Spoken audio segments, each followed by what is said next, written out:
السلام عليكم، ازي حضراتكم؟ عاملين ايه؟ فيديو جديد مع بعض. فيديوهاتنا ازاي تشطب شقتك، وازاي دايما المهندس يعمل لنفسه على طول ابديت لمعلوماته وابجريد لمستواه، وازاي يرتقي. لان في مجالنا احنا كل يوم في تسارع، كل يوم في تقدم، كل يوم في تطور.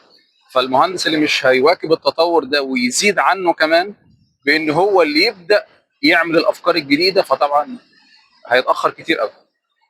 فمش فيه مفيش مانع طبعا الانسان كل ما كان شغال بطريقه لقى طريقه تانية احسن، ازاي يطور من نفسه. يعني حتى يعني النبي صلى الله عليه وسلم علمنا حتى ان من حلف على يمين ثم راى الذي غيره هو خير له فليؤتي الخير وليكفر عن يمينه. فالنبي علمنا ان احنا ما نكبرش لو لقيت حاجه احسن، وما نكبرش في الغلط.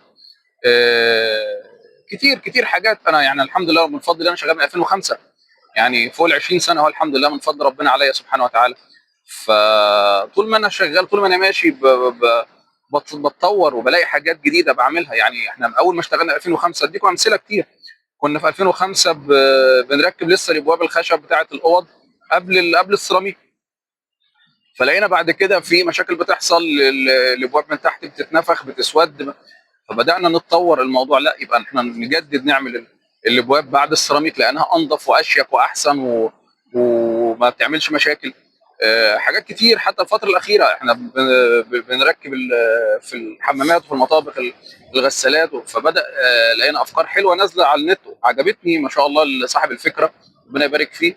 وهبدا انفذها ان شاء الله في مشاريعي. مش عيب ان الواحد يعمل حاجه زي كده، الواحد يطور، ان احنا بنشارك بعض. حتى انا كتير في حاجات، نقط كتير ربنا اكرمني بيها بشاركها لحضراتكم، نفيد بعض ونتعلم من بعض.